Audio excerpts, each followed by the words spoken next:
Hola mis queridos hermanos y amigos, ¿cómo les va? Bienvenidos una vez más al canal El Depósito de la Fe. En esta ocasión vamos a continuar con el estudio de la Didache, este escrito del siglo I, inmensamente valioso para la iglesia primitiva, que hoy nos deja muchas enseñanzas y nos va mostrando progresivamente cuál era la creencia de la iglesia del siglo I, cómo ellos interpretaban la Biblia, qué creían, qué practicaban, etcétera. De ahí la importancia en tantos documentos preciosos y hermosos que tenemos de los primeros siglos, que nos muestran cómo fue aquella iglesia naciente, aquella iglesia instruida por los apóstoles y por los discípulos de los apóstoles. En esta ocasión quiero comenzar con el capítulo 4. Vamos a mencionar simplemente una simple frase que nos va a dar pie para explicar la doctrina de la comunión con los santos o comunicación con los santos. Y solamente de eso vamos a hacer un video hoy. Dice la Didache en el capítulo 4, versículo 8. Pues si os comunicáis en los bienes inmortales, ¿cuánto más en los mortales? Vamos a repetirlo. Pues si os comunicáis en los bienes inmortales, ¿cuánto más en los mortales? Vamos a leer entonces ahora todo el contexto de esa cita para poder comprenderla un poco mejor. Dice 4:8. Dice: no rechazarás al necesitado, sino que comunicarás en todo con tu hermano, y de nada diráis que es tuyo propio. Pues si os comunicáis en los bienes inmortales, ¿cuánto más en los mortales? Esta doctrina, así simplemente elaborada hoy a partir de esta frase, comunicarse en los bienes inmortales y comunicarse en los bienes mortales, no llegaría a ser suficiente para definir todo lo que entiende la Iglesia acerca de la comunión con los santos, pero sí ciertamente nos da a entender cosas que la mayoría de los hermanos separados no tienen en cuenta o no creen. Sería suficiente con esta explicación, con esta frase de la Didache, para mostrarles a los hermanos separados que en la iglesia primitiva creían cosas que ellos al día de hoy no creen. Pero vamos a ir un poco más allá de eso y vamos a intentar mostrarle brevemente, sintéticamente. Como siempre decimos, no intentamos hacer una explicación teológica ni mucho menos completa de todos los temas en este canal. Sí utilizamos mucho el hecho de que estamos hablando de los discípulos apostólicos. Los discípulos apostólicos y los discípulos de los discípulos apostólicos, y cómo ellos armonizan con la Escritura todas sus enseñanzas, y cómo a su vez tanto los discípulos apostólicos como la Biblia armonizan con el magisterio de la Iglesia en un triángulo, por así decirlo, o en un trípode que sostiene la verdad que enseñó Jesucristo. Dice entonces: pues si os comunicáis en los bienes inmortales, ¿cuánto más en los mortales? Surgen algunas preguntas. ¿Entre quiénes estamos comunicados? ¿Cuáles son los bienes mortales entre los cuales estamos comunicados? ¿Cuáles son los bienes inmortales con los cuales nos comunicamos? ¿Qué relación hay entre los bienes mortales y los bienes inmortales? ¿Qué relación hay entre el uso que le damos nosotros aquí en la tierra a los bienes mortales y lo que recibiremos como recompensa de los bienes inmortales en la eternidad? Vamos a buscar otro pasaje de otro escrito de la iglesia primitiva, también escrito por el apóstol Bernabé, para demostrar que no es la única carta que ofrece esta visión que tenemos los católicos de una comunión entre la iglesia que está aquí en la tierra y los santos que están allí en el cielo. Dice la epístola de Bernabé en el capítulo 19, versículo 8: comunicarás en todas las cosas con tu prójimo, y no dirás que las cosas son tuyas propias. Pues si en lo imperecedero sois participantes en común, ¿cuánto más en lo perecedero? De nuevo, es prácticamente la misma frase dicha y enseñada por Bernabé allí en la Didache. Nos comunicamos aquí en la tierra, nos compartimos, tenemos en común, somos generosos aquí en la tierra, con las demás personas, en particular y primeramente, como lo enseña el apóstol Pablo, con el pueblo de Dios. Dice, y eso, ese compartir las cosas aquí en la tierra, es una figura, una ilustración de lo que compartimos con los bienes, lo que compartimos en los bienes imperecederos o los bienes inmortales. ¿Qué implica todo esto? Bueno, los hermanos separados en general creen, en general no todos, pero en general creen en alguna forma de comunión entre la iglesia aquí en la tierra y en el cielo. Mayormente se habla casi siempre de la comunión que hay entre el Padre y el cristiano con Cristo, porque ellos citan, y nuestra comunión es verdaderamente con el Padre, o también San Juan dice eso, ¿no? El evangelista.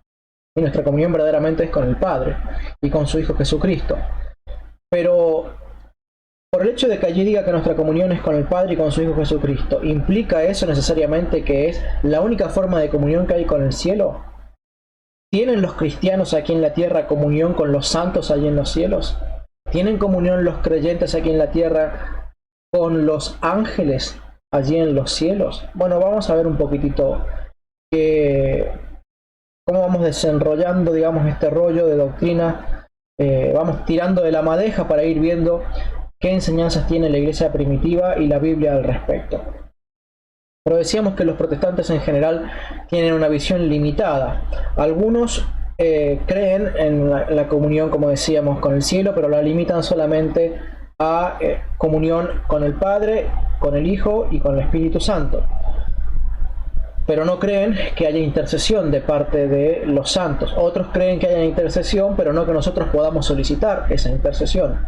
Otros no creen, como cree la Iglesia Católica, ellos no creen que los méritos realizados por los cristianos que están en la presencia del Señor sirvan o ayuden y colaboren con la escasez de méritos que pueden llegar a tener los cristianos aquí en la tierra.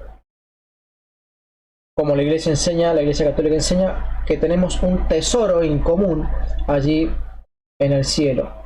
Otros son todavía mucho más radicales y empiezan a hablar de la dormición del alma, como hablan los testigos de Jehová y otras sectas, en donde el alma, una vez que el cuerpo muere, el alma se duerme y no hay más conciencia absolutamente de nada. No tiene noción de lo que sucede aquí en la tierra ni de lo que sucede allí en el cielo, y cuando el alma es despertada por la resurrección, entonces empieza a, por así decirlo, vivir la vida allí junto al Señor. Pero ellos hablan de que el alma no tiene nada que hacer desde que la persona muere hasta que esa persona es resucitada. Y otros, las sectas más peligrosas, directamente ya enseñan que ni siquiera hay un despertar del alma. Ellos hablan de la extinción del alma, algo muy al estilo de las religiones orientales. Y cuando digo religiones orientales no me refiero ni al Islam, no me refiero al judaísmo, me refiero a las religiones chinas, el budismo, el hinduismo y esas cosas.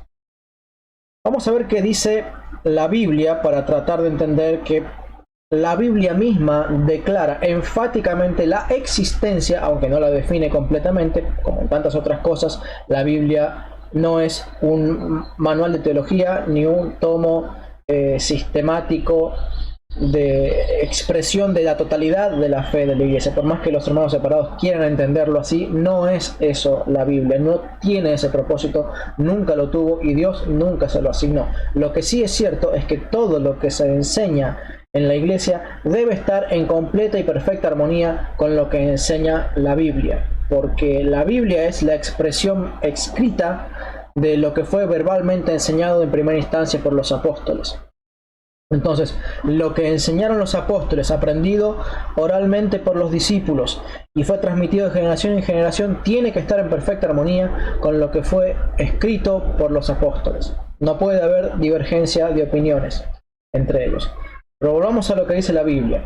Hebreos 12, 22 al 23.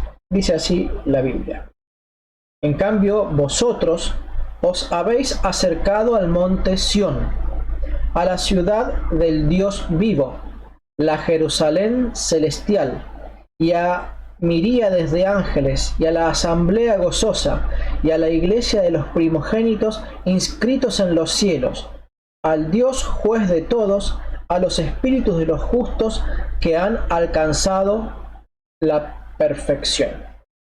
Vamos a demostrar que este versículo, aunque es amplio en las implicaciones que nos deja, no es completa, porque habla de que tenemos comunión, que nos hemos acercado, que tenemos comunión con Dios, el juez de todo. Pero no es explícito, como lo decía el evangelista Juan, de que tenemos comunión con Dios el Padre, pero también con Dios el Hijo. Aquí habla que tenemos comunión con Dios el juez de todo. Bueno, el juez es Cristo, pero en el Nuevo Testamento suele habitualmente llamársele Dios para distinguirlo al Padre. Entonces, no está siendo explícito este pasaje al hablar de la comunión tanto con el Padre como con el Hijo y con el Espíritu Santo. Razón por lo cual también omite la comunión con la iglesia purgante. Pero fíjense lo que sí menciona. Dice, y en claro contraste con lo que es el acercarse del pueblo de Israel, el primer Israel, al monte donde se le fue dada la ley, dice que ellos se acercaron a aquel monte primero, en donde Dios les dio las leyes, pero en cambio el cristiano no se acercó a aquel monte, sino que nos hemos acercado al monte Sión. El monte Sión, recordemos, es una figura de la iglesia. Es una figura de la Jerusalén celestial. Dice, nos hemos acercado al monte Sión, y aclara, el mismo versículo dice, a la ciudad del Dios vivo, la Jerusalén celestial, dando a entender con toda claridad que el monte Sión, la ciudad de Dios, la Jerusalén celestial, son todos términos sinónimos, ¿sí?, que describen de alguna manera por medio de distintos nombres al mismo lugar, al mismo estado, el cielo. Dice, nos hemos acercado al monte Sión, que también se llama la ciudad de Dios, que también se llama la Jerusalén celestial. Y empieza a describir ya no el lugar, sino a los habitantes del lugar, porque no solo nos hemos acercado y tenemos comunión con el lugar, con la ciudad en donde Dios vive, porque dice que es la ciudad del Dios vivo. Nos hemos acercado a los habitantes que viven en aquella ciudad junto a Dios. ¿Y quiénes son los habitantes con quienes tenemos comunión? Dice, millares de ángeles, miríadas de ángeles, con lo que declara enfáticamente que la iglesia aquí en la tierra tiene no solo comunión allí en el cielo con Dios Padre, Hijo y Espíritu Santo, sino que tiene también comunión con los ángeles, porque nos hemos acercado a ellos, estamos junto a ellos, somos hechos partícipes de una misma herencia eterna, aunque los ángeles como servidores de los santos, pero de la misma herencia. Nos hemos acercado, dice también este versículo, a la asamblea gozosa. ¿Y quién es? La iglesia de los primogénitos inscritos en los cielos. Entonces notemos, describe la ciudad, describe a los habitantes, los ángeles, describe también a los otros habitantes, la asamblea gozosa, la iglesia de los primogénitos inscritos en los cielos, describe al gobernante supremo, al Dios juez de todos, y dice aquí también a los espíritus de los justos que han alcanzado la perfección. Notemos entonces, vamos a hablar un poquito más adelante de quiénes son estos espíritus de los justos que han alcanzado la perfección. Pero dice el pasaje entonces que nos hemos acercado a Dios y no nos hemos acercado simplemente en el sentido de, bueno, vamos a estar cerca, porque la Biblia dice que nos hemos acercado teniendo comunión con Dios. Y esa misma comunión la tenemos con los ángeles de Dios. Y esa comunión la tenemos con los espíritus de los justos que han alcanzado la perfección. Es decir, la iglesia triunfante. La iglesia que triunfando sobre los pecados, las tentaciones, logró la perfección y ha sido hecha perfecta y está allí en la presencia de Dios. Con lo cual queda completamente derribado cualquier intento de los testigos de Jehová o cualquier secta que intente decir que el alma, el espíritu de los justos ya no están en la presencia del Señor.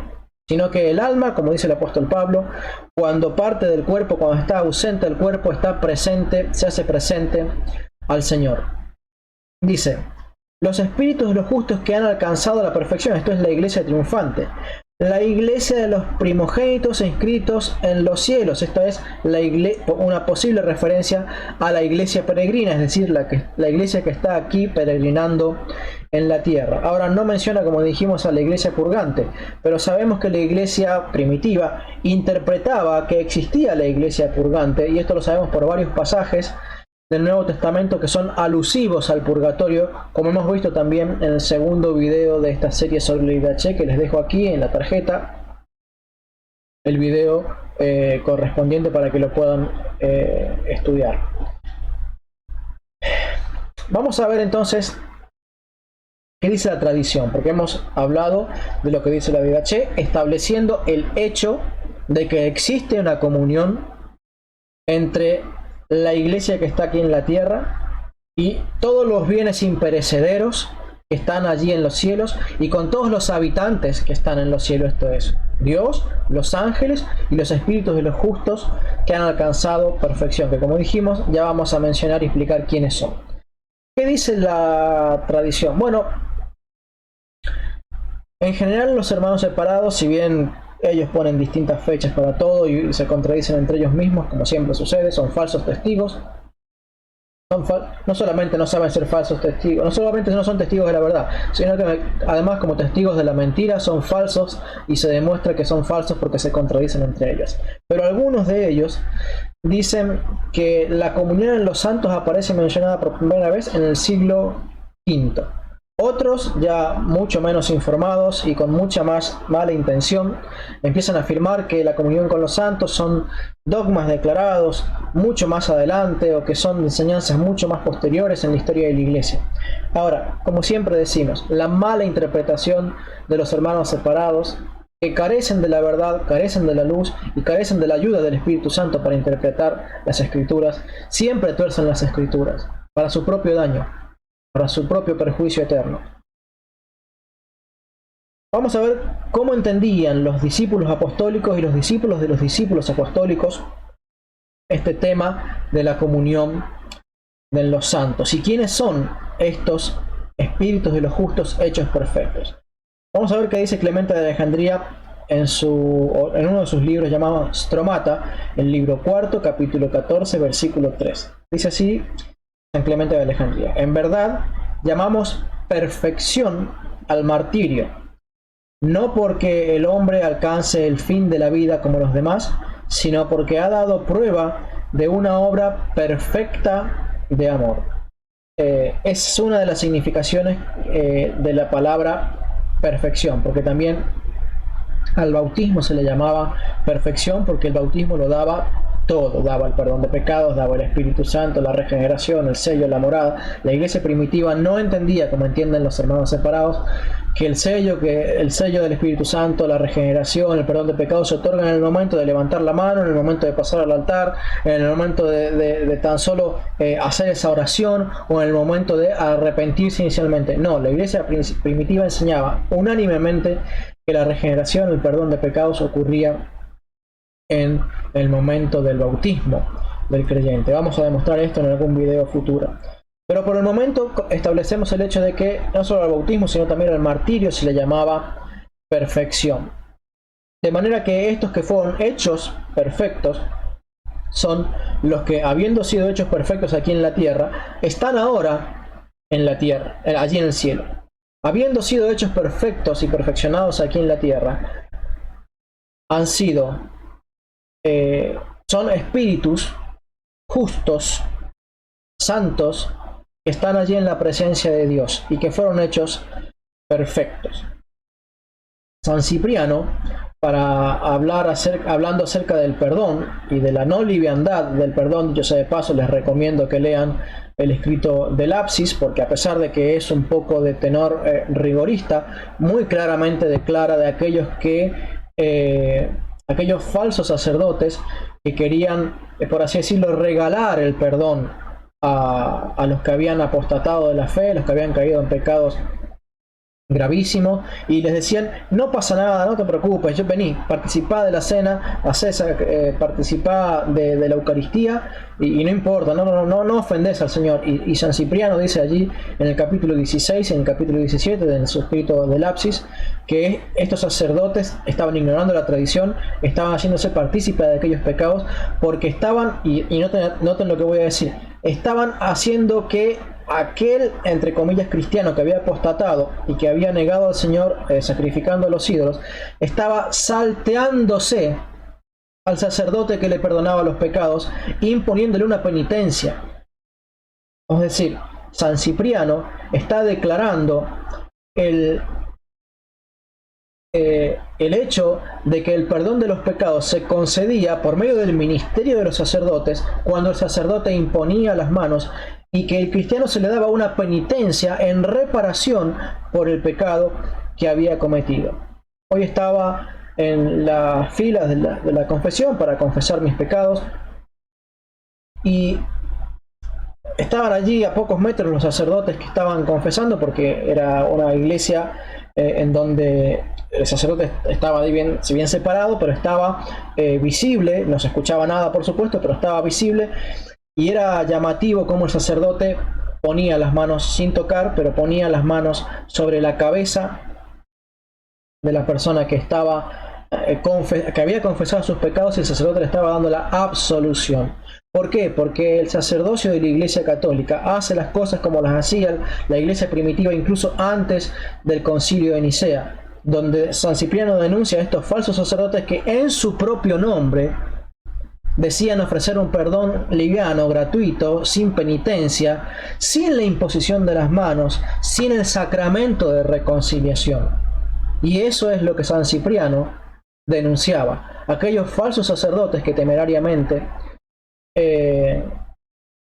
se arrojaban el derecho de creer que ellos perdonaban pecados, diciendo: no pasa nada, vení, participá de la Eucaristía en pecado, y vení, no te preocupes, yo te perdono. Y San Cipriano dice: no, el único que perdona es Dios, pero lo hace por medio del ministerio de los sacerdotes. Y el cristiano que peca y quiere conseguir el perdón de pecados tiene que venir y confesar sus pecados delante, en los primeros siglos en muchos lugares era así, tenía que confesar sus pecados delante de toda la asamblea, y cuando delante de toda la iglesia había confesado sus pecados, el sacerdote venía y le imponía las manos, ¿sí? Y lo absolvía. En nombre de Cristo lo absolvía de sus pecados. Bueno, San Cipriano en Apsis capítulo 17, en el contexto del perdón de los pecados y de los castigos y la penitencia que debía dársele, dice lo siguiente: creemos ciertamente que mucho valor tienen ante el juez los méritos de los mártires y las obras de los justos. ¿De qué está hablando aquí? Está hablando de lo que la iglesia da a conocer como el tesoro de la iglesia, y es que las buenas obras de los justos, que están guardadas y reservadas allí en los cielos, y los merecimientos y el gran valor que tiene para Cristo el martirio de sus santos, todo eso se acumula como un tesoro del cual la iglesia puede hacer partícipe a los que se confiesan, a los que se arrepienten, y a los que tal vez con poco mérito están necesitando de la intercesión y de la ayuda de los cielos. Uy, qué dolor de cabeza tienen los hermanos separados, porque ellos exclusivamente hablan y creen que los únicos méritos que cuentan son los méritos de Cristo. Ellos hablan de la suficiencia de los méritos de Cristo. Y esa frase, la suficiencia de los méritos de Cristo, es la negación de los méritos de los santos. Es la negación de la doctrina de la comunión con los santos, porque la doctrina de la comunión con los santos implica creer en el tesoro de méritos que hay en el cielo a favor de los que están aquí, de los que estamos aquí también en la tierra, luchando con nuestras flaquezas, luchando con nuestras debilidades, tratando de superar nuestras tentaciones para tratar de agradar a Cristo. Qué interesante, hermanos separados. ¿Por qué no te pones a leer un poco la literatura de la iglesia primitiva? Porque ellos te van a reorientar un poquito en cómo entender las escrituras, en las implicancias de pasajes que tal vez no has considerado, porque seguramente vos has leído Hebreos capítulo 12 un sinnúmero de veces. Yo no sé cuántas veces habré leído ese capítulo, 20, 30, 40 veces. Y nunca me había percatado de que implica la comunión de la iglesia con en la tierra con la iglesia allí en el cielo. Implica la comunión, la doctrina y la comunión con los santos.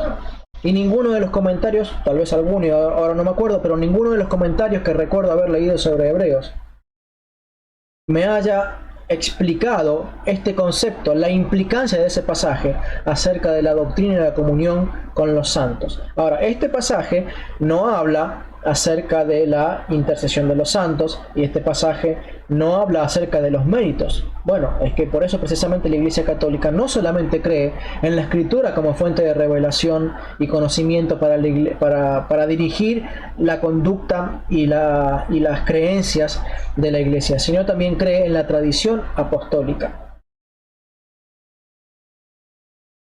Dice entonces Clemente de Alejandría que se les llama perfectos a los justos que pasaron por el martirio.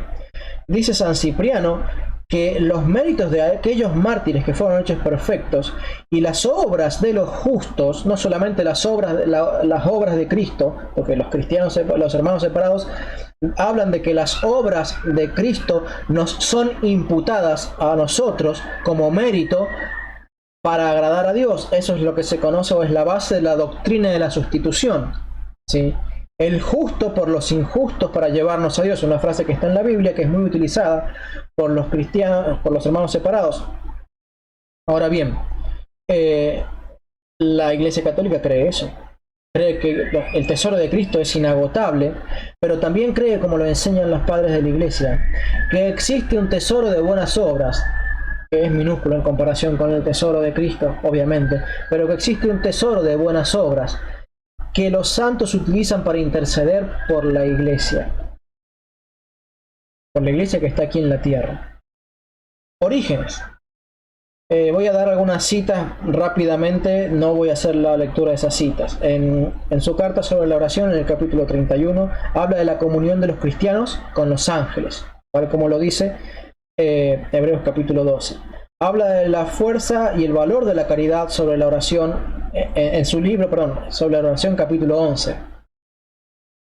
Y explica sobre el poder unificador de la redención de Cristo en sus homilías, es decir, habla del cuerpo de Cristo, en sus homilías sobre Levítico capítulo 4. También San Juan Crisóstomo, en su primera homilía acerca de la penitencia, que la llama otro ha pecado y debo yo expiar. Notemos que algunos hermanos separados tal vez puedan escuchar algún video, dudo que lo hagan, pero tal vez lo hayan hecho o lo hayan oído, cuando una iglesia católica es profanada, que muchos otros cristianos católicos se vuelcan masivamente a la Eucaristía para hacer reparación a Cristo por la ofensa que recibieron en otra iglesia que tal vez está en otra parte del mundo. Quemaron la iglesia, o se quemó, no lo sé a ciencia cierta, pero muchos sospechaban que se quemó Notre Dame, y otros pensaban que fue hecho a propósito. Bueno, la iglesia entera se volcó no solamente a hacer ofrendas, sino a hacer eucaristías, a celebrar la Eucaristía de forma extraordinaria, o volcarse a reuniones de la Eucaristía que en otras ocasiones tal vez no lo hubieran hecho. ¿Por qué? Para reparar. Cuando iglesias se les prende fuego por causa del movimiento feminista o los movimientos abortistas, dicen, los cristianos se vuelcan a la Eucaristía y van y celebran con gozo Eucaristías que habitualmente tal vez no celebrarían durante la semana, para hacer reparación por la ofensa que había recibido Cristo. ¿Por qué? Porque estamos comunicados. Los católicos que estamos aquí en este mundo tienen comunión con los católicos que están en la otra punta del mundo, y cuando una ofensa se realiza en la otra punta del mundo, yo puedo, por medio de mis buenas obras y la participación en la Eucaristía, hacer expiación por el pecado. Ahora, en particular también por el pecado de los hermanos. Sí, aunque te sea difícil de entender, el hermano separado entiende a Cristo como alguien que hace la obra única solo por Él, y que Él es el único que hace algo en favor de la iglesia.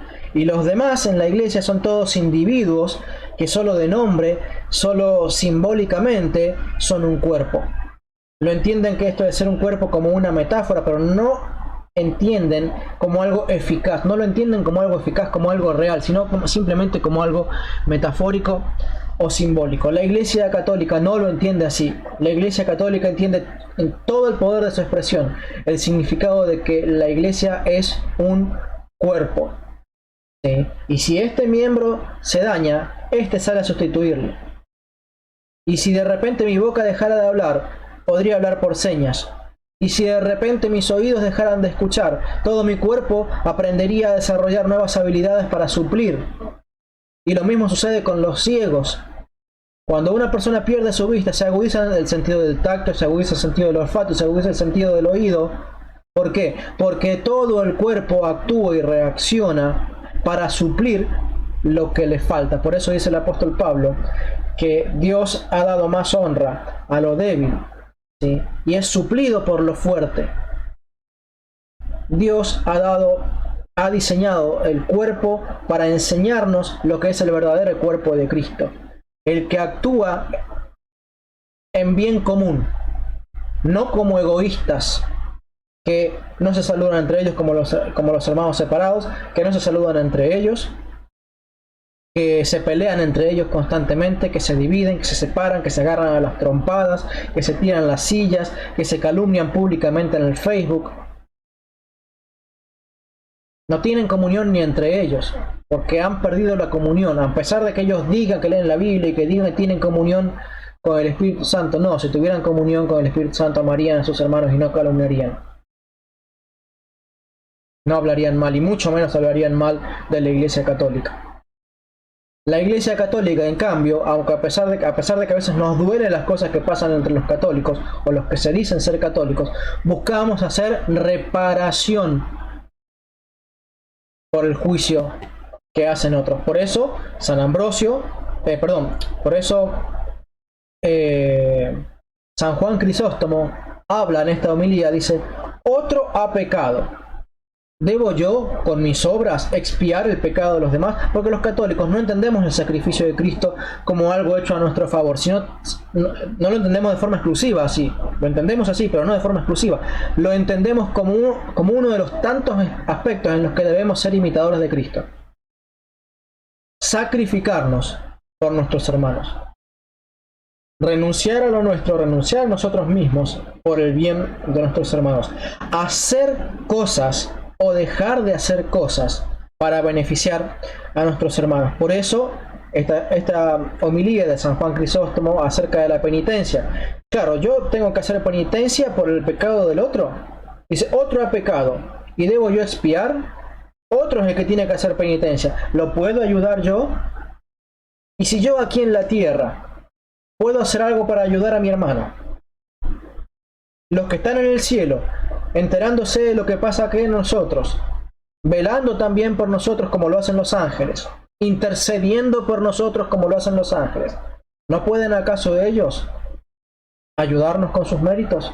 Si ellos fueron capaces de desprenderse de los bienes terrenales para ayudar a los hermanos que estaban en necesidad aquí en la tierra, ¿no pueden ellos desprenderse de los bienes celestiales para también ayudar a los hermanos de aquí en la tierra? ¿Acaso no es eso lo que dice la enseñanza de la Didache y de la epístola de Bernabé?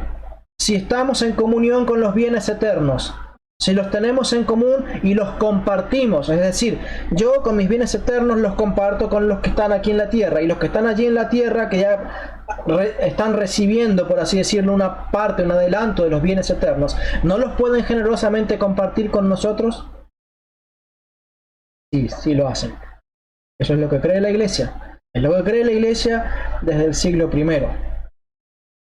San Hilario de Poitiers habla diciendo que quien da la comunión eucarística como un medio y símbolo de la comunión de los santos, es decir, que el participar de la comunión eucarística, una cena en común, el partimiento en común, el cuerpo de Cristo, allí del que todos participamos, es, por así decirlo, un anticipo, una prefiguración, un símbolo de lo que es la iglesia. Ellos lo enseñaban de esta manera, y de hecho en la Didache, lo vamos a ver más adelante, ellos dicen que así como el pan, que era trigo que estaba desparramado por todo el mundo, fue hecho un solo pan, así también te pedimos que reúnas a toda la iglesia y que la mantengas una, que la hagas y mantengas unida. De allí la enseñanza de los padres de la iglesia, que quienes se apartaban de la iglesia automáticamente perdían la comunión con Dios, con la iglesia triunfante, con la iglesia purgante y con la iglesia peregrina. Perdían la comunión porque dejaban de participar de la Eucaristía, y los hermanos separados, a pesar de que tengan su propia forma de sacramento, no participan del cuerpo de Cristo, porque ellos ni siquiera creen que sea el cuerpo de Cristo, y por tanto se autoexcluyen de la comunión con los santos. Y sí, se autoexcluyen y lo confiesan con su propia boca, porque cuando uno les muestra lo que cree la iglesia primitiva, no solamente se la agarran conmigo y se la agarran con la iglesia católica, empiezan a decir que son mentirosos los padres de la iglesia, especialmente los testigos de Jehová y los mormones, que ellos creen que la iglesia se apartó de la verdad desde el siglo I. Ni siquiera tienen el descaro de decir que se apartó la iglesia desde el siglo IV, desde el siglo III. No, tienen el descaro de decir que lo hizo desde el siglo I, que no quedó nadie, no hay ni... Y yo les digo, a ver, buscame un escrito que sea testigo de Jehová, buscame un escrito adventista, buscame un escrito mormón, buscame un escrito de los bautistas, de los pentecostales, que se haya escrito en el siglo I. No existe. Todo lo que vas a encontrar en el siglo I, II, III, IV, V, VI, hasta el siglo XXI. Bueno, a partir del siglo XVI ya encontrás escritos luteranos y esas cosas, pero vos vas y buscás en los siglos primeros y no encontrás un solo escrito que sea de ninguna denominación de hoy. Lo que encontrás que no sea católico es de los docetas y de los gnósticos. Y como te digo, si no querés participar de la comunión con la iglesia católica, estás obligado, y de hecho lo haces porque tus doctrinas son prácticamente las mismas que las doctrinas de los docetas y las doctrinas de los gnósticos. Tenés el mismo concepto del pecado, el mismo concepto de corrupción, el mismo concepto de gracia, el mismo concepto de fe, el mismo concepto de la escritura. En tantos otros dogmas son los mismos que los docetas y los gnósticos.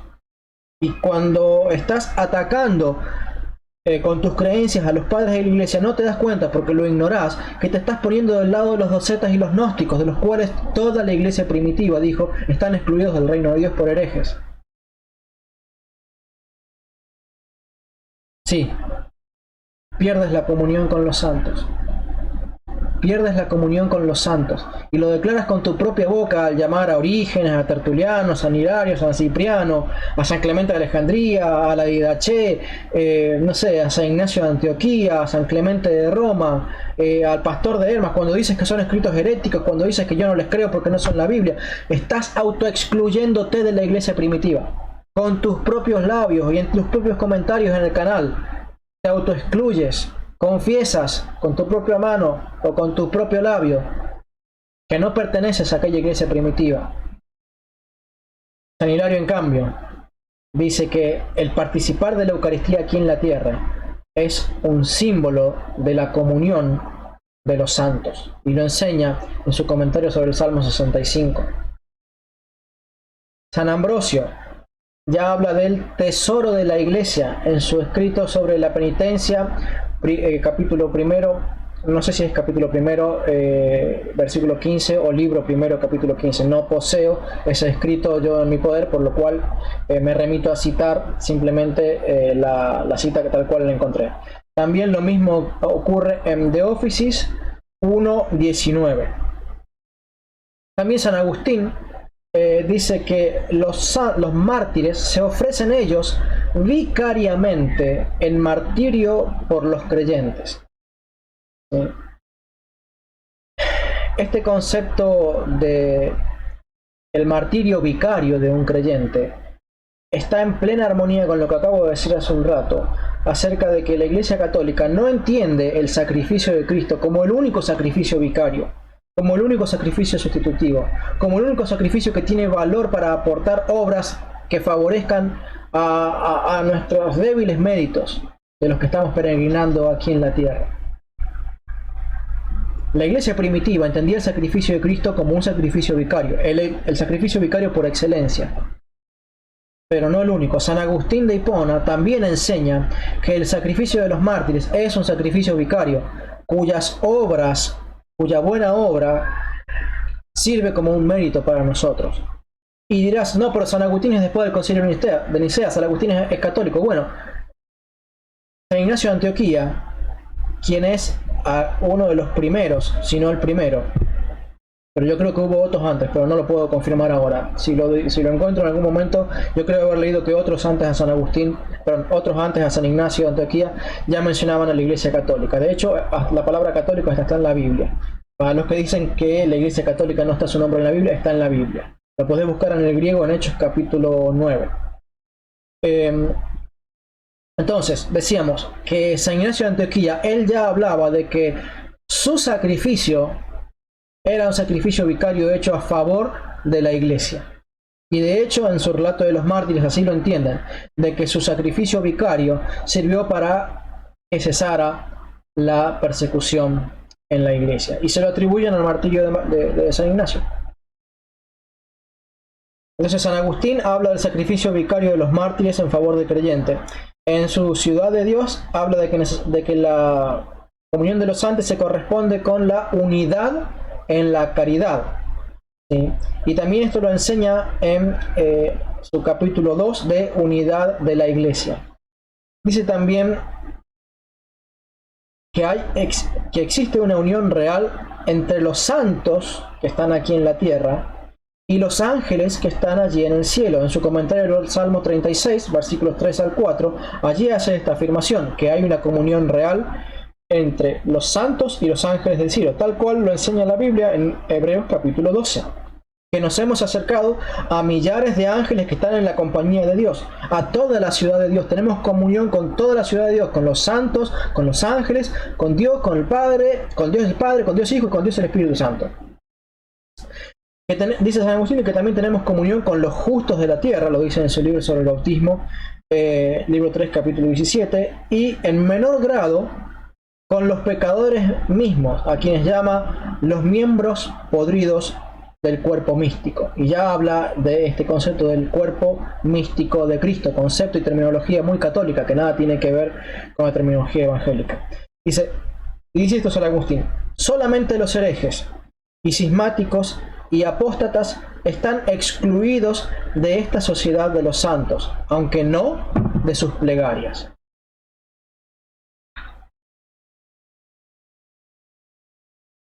Vamos a explicar un poquitito esto porque es muy interesante. Él habla de una sociedad de los santos. Una sociedad que es llamada el cuerpo místico, que está comportado simplemente, no solamente por el cuerpo que está aquí en la tierra, sino también por el cuerpo de Cristo que está purgando sus pecados en el purgatorio, y el cuerpo de Cristo que ya está glorificado en la presencia de Dios. Y lo llama el cuerpo místico de Cristo porque no es visible. No es visible en su totalidad, es visible solamente en la Iglesia Católica aquí en la tierra. O sea, este cuerpo místico que se compone de los católicos que están aquí en la tierra, tanto los más santos como los que tal vez no son tan santos en su conducta y carecen de suficientes méritos. Ahora dice que los santos del cielo, los ángeles del cielo y los creyentes aquí en la tierra, todo el cuerpo de Cristo, está en comunión aún con los católicos pecadores. Pero noten lo que dice, que no está en comunión con los herejes. Nada de gnósticos, nada de simonitas, nada de valentinianos, nada de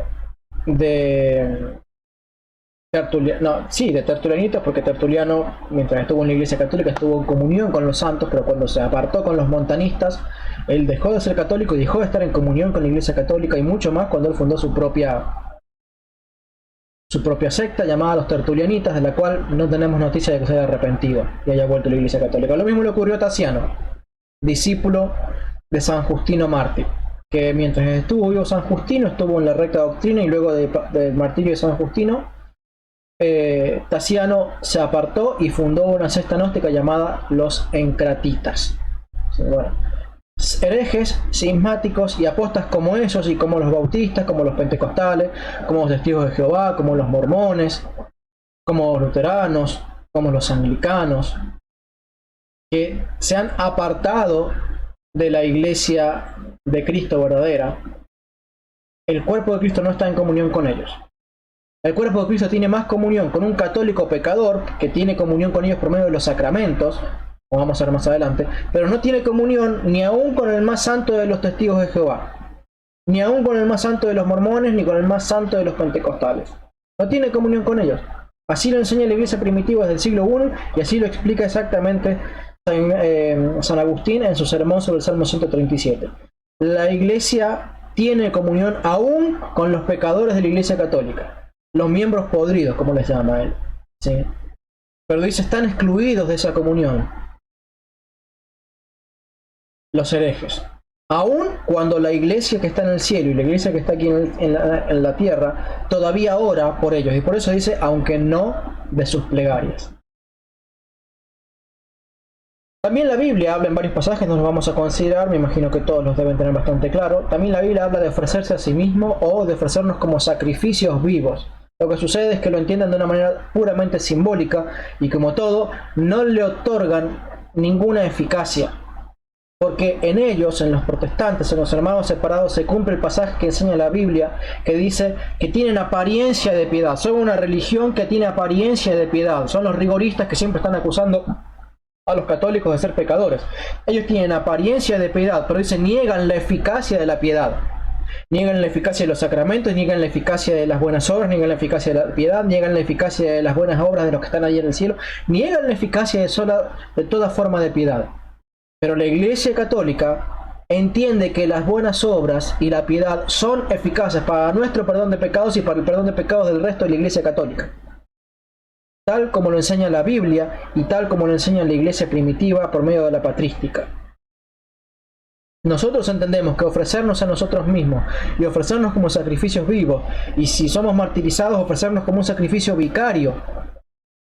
¿Cuántos santos han dicho que ofrecían su enfermedad, como el soportar su enfermedad y padecer su dolor en la voluntad de Cristo, lo ofrecían como un sacrificio por los hermanos que estaban gozando de salud y que tal vez no tenían suficientes méritos? La generosidad de la Iglesia Católica, que su propio sufrimiento lo ofrece no para beneficio propio, no para que se llene de recompensa, sino para darle méritos, al menos al más carente de méritos.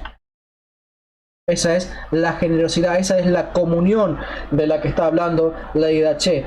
Que tenemos comunión aquí con las cosas terrenales. Esto, mira, no voy a decir que es mío, lo necesitas, te lo comparto. Lo mismo dice, si tenemos comunión en las cosas imperecederas, en lo eterno, en el tesoro de la iglesia, si lo compartimos al tesoro de la iglesia, ¿cómo no vamos a compartir las cosas de la tierra, que son figuras de las cosas que están allí en el cielo? Efectivamente, en los protestantes se cumple esta profecía de los lobos rapaces, los falsos maestros, los falsos profetas, los lobos disfrazados, las ovejas disfrazados de, perdón, los lobos disfrazados de oveja, que niegan la eficacia de las buenas obras, niegan la eficacia de la piedad, atribuyéndole simplemente valor simbólico. Niegan la eficacia del bautismo, no creen que el bautismo pueda regenerar, no creen que el bautismo pueda producir todo aquello que simboliza. No creen en el sacramento de la reconciliación, no creen en el sacramento de la Eucaristía, ellos creen que es simplemente un símbolo. ¿Cómo puedo tener comunión con alguien que no cree todo lo que creyó Cristo? ¿Cómo puedo tener comunión con alguien que no cree lo que creían los apóstoles ni todos sus discípulos? No puedo tener comunión con los herejes. Y por eso dice San Agustín que, a pesar de que la iglesia ora por los herejes para su conversión, dice, no pertenecen al cuerpo de Cristo, no tenemos comunión con los que no pertenecen al cuerpo de Cristo. Así como la iglesia de la tierra sostenía con sus propios bienes a los más necesitados y carentes de bienes, así también la generosidad de la iglesia, la que está aquí en la tierra y la que está allí en los cielos, es generosa con los hermanos que están aquí en la tierra carentes de suficientes méritos y los que están purgando.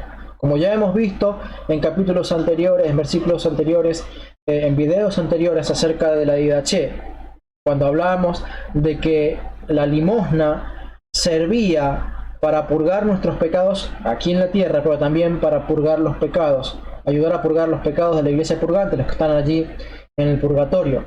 Que la generosidad de los que tenemos algo, cuando algo el Señor nos concede tenerlo, nos ayuda a cederlo generosamente a los que más necesidad tienen.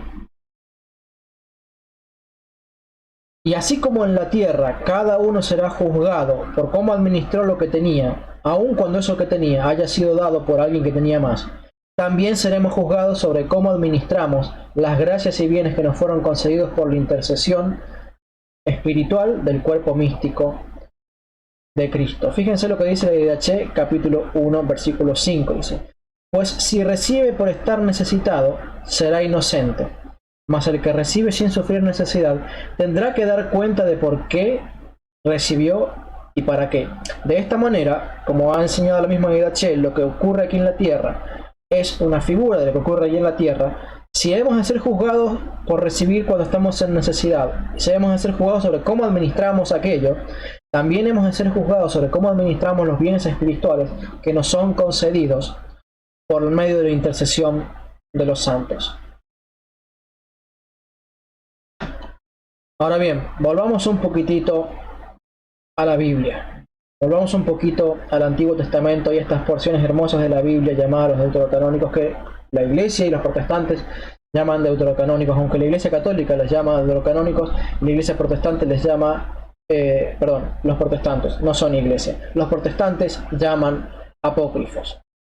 Dice 2 Macabeos 15:14, hablando de la intercesión de los santos: este es el que ama a sus hermanos, el que ruega sin cesar por el pueblo judío, por la ciudad santa. Es Jeremías, el profeta de Dios. Claro, los macabeos estaban pasando por momentos de muchos apuros, muchos enemigos, tal cual los tiene la iglesia hoy con los protestantes, y con el budismo, y con el islamismo, y con el hinduismo, y con cantidad increíble de sectas pseudo cristianas.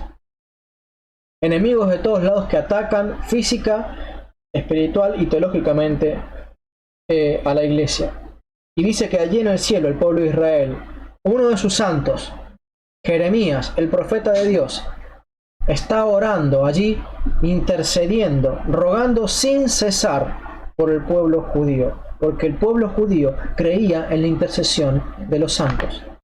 Para aquellos que dicen que la intercesión de los santos es una doctrina inventada por los católicos en el siglo V o más adelante, vaya a saber en qué concilio. No. No solamente está enseñada por los padres de la iglesia, no solamente está enseñada por Jesucristo mismo, cuando él dice que aún Moisés estaba intercediendo por los judíos, pero en este caso para condenación de los judíos por causa de su incredulidad. Pero Moisés se presentaba delante de Dios para interceder en contra de los judíos que no creían a Cristo ni a la predicación apostólica. Ahora, no es una iglesia, no es un invento de la iglesia en el siglo V ni más adelante, no es un invento de la iglesia católica en el siglo III, II, I, ni siquiera es algo que hayan inventado los apóstoles. Es algo que creía el pueblo judío, tal cual lo creían en el purgatorio. Ya creían en el purgatorio, creían también en la intercesión y creen hoy también en la intercesión de los santos. Así dice 2 Macabeos 15:14. Este es el que ama a sus hermanos, el que ruega sin cesar por el pueblo judío y por la ciudad santa. Es Jeremías, el profeta de Dios. ¿Por qué? Porque se les había aparecido en una visión. Y les están explicando a los judíos que quien estaba allí orando por ellos constantemente era el profeta Jeremías, que ya estaba en la presencia de Dios. Sí, testigo de Jehová. No hay dormición del alma como tú enseñas. Dice 2 Macabeos 15:12. Judas había visto a Onías, antiguo jefe de los sacerdotes. Este, con las manos levantadas, estaba orando por toda la comunidad judía. Y como esta no es ni siquiera esto es un estudio extensivo de la doctrina de la comunión con los santos, porque tendríamos que abarcar muchos más aspectos, como por ejemplo, como decimos, la creencia del pueblo judío en esto, y muchos otros textos del Antiguo Testamento que muestran que en el Antiguo Testamento ya se creía en la intercesión por los santos. Pero aquí tanto Jeremías como el sumo sacerdote o el ex sumo sacerdote Onías, santos que ya estaban glorificados en el cielo, Estaban orando por toda la iglesia judía.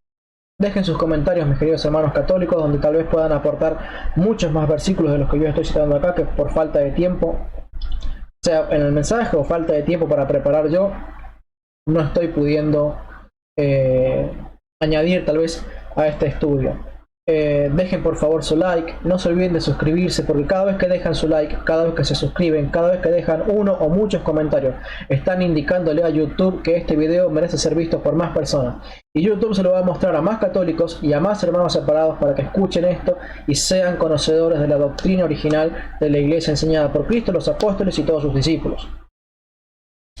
Vamos a terminar este mensaje citando lo que dice el magisterio de la iglesia. Catecismo de la Iglesia Católica, en el numeral 954, dice acerca de los 3 estados de la Iglesia. Hasta que el Señor venga en su esplendor, con todos sus ángeles, y destruida ya la muerte, tenga sometido todo, sus discípulos, unos peregrinan en la tierra, otros, ya difuntos, se purifican, mientras otros están glorificados, contemplando claramente a Dios mismo, uno y trino, tal cual es. Dice el numeral 955, la unión de los miembros de la iglesia peregrina con los hermanos que durmieron en la paz de Cristo de ninguna manera se interrumpe.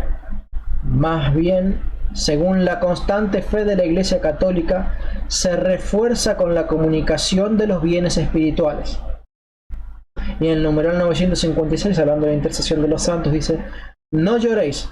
Dice Santo Domingo, un moribundo, que les decía a sus frailes, dice, no lloréis, os seré más útil después de mi muerte y os ayudaré más eficazmente que durante mi vida. Es decir, cuando él falleciera, iba a estar en la presencia de Dios, y dice que así como había estado intercediendo por la iglesia aquí, dice, les voy a hacer allí desde el cielo mucho más útil, porque voy a poder presentarme cara a cara delante de Dios para interceder por ustedes, tal como lo dice aquí cuando estoy en la tierra.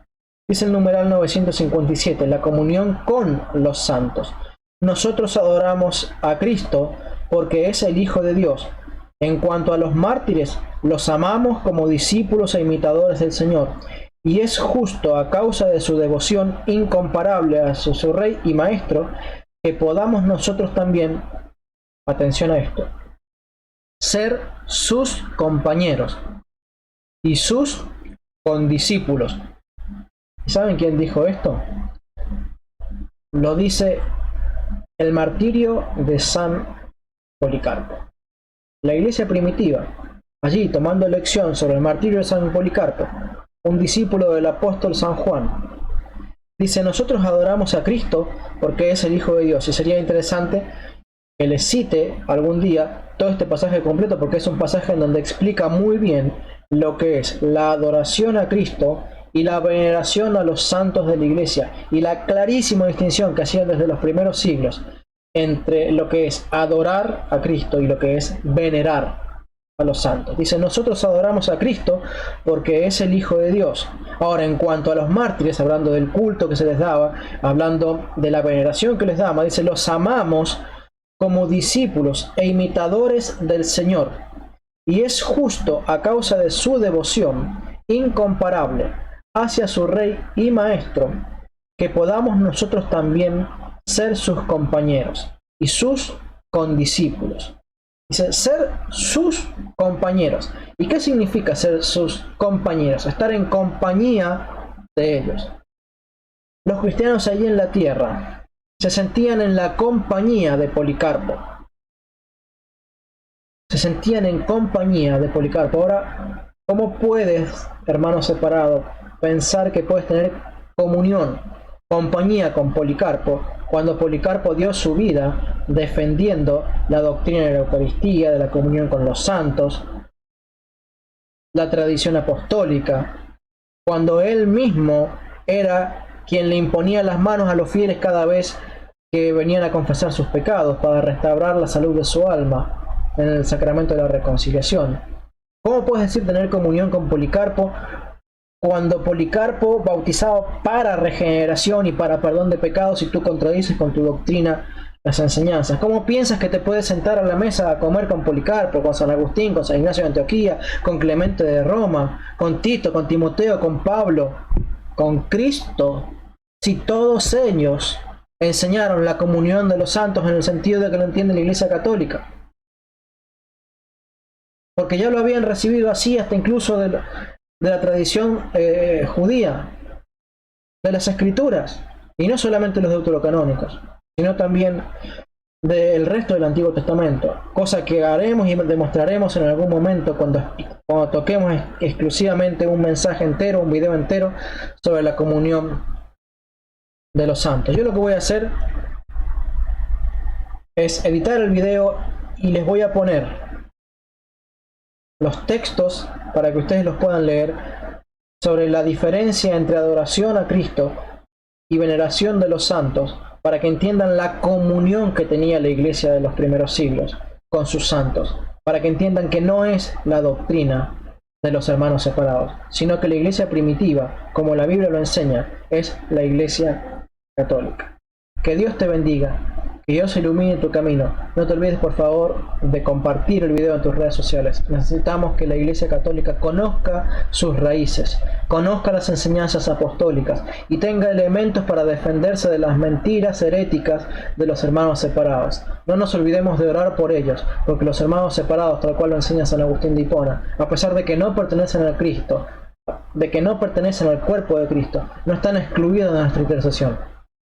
Así que, por favor, hermano, comparte mucho este video. Difúndelo, dale like, suscríbete, porque eso hará que muchos más en la Iglesia Católica y fuera del cuerpo de Cristo conozcan y se enteren de cuál es la verdadera doctrina apostólica. Que Dios te bendiga. Amén.